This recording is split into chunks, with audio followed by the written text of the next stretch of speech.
Hi అండి అందరికీ, నేను మీ సుజాత భద్రం. సేవ వీడియోలో భాగంగా స్వామివారిని ఊరేగింపుగా తీసుకెళ్లి మండపంలో నిలిపిన తర్వాత వ్రతంలో కూర్చునే దంపతులు దాదాపు 150 మంది దంపతులు కూర్చున్నారండి. వ్రతాలు కూడా చాలా బాగా ఘనంగా జరిగినాయి అనమాట. అది తీద్దామంటే కుదరలేదు. నేను సేవలో పాల్గొన్నా కదా, వీడియో తీయడానికి ఎవరు లేరు.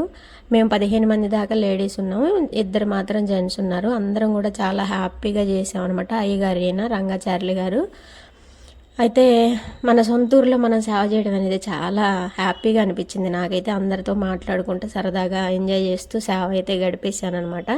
మనకి ఈరోజు మార్నింగ్ 11 గంటలకి లైవ్ ఉంటుందండి, గివ్ అవే కూడా ఉంటుంది. అందరూ జాయిన్ అయ్యి గివ్ అవేలో పాల్గొనండి. గివ్ అవే తీసుకోవాలి అనుకుంటే మాత్రం మన ఛానల్ సబ్స్క్రైబ్ చేసుకోవాలి. ఛానల్ సబ్స్క్రైబ్ చేసుకొని నాకు సపోర్ట్ చేయండి. రోజు మీకు నేను గివ్ అవే కూడా ఇస్తాను. అందరూ కూడా లైవ్లో పాల్గొని నాకు సపోర్ట్ చేయండి. లైక్ చేయండి, షేర్ చేయండి.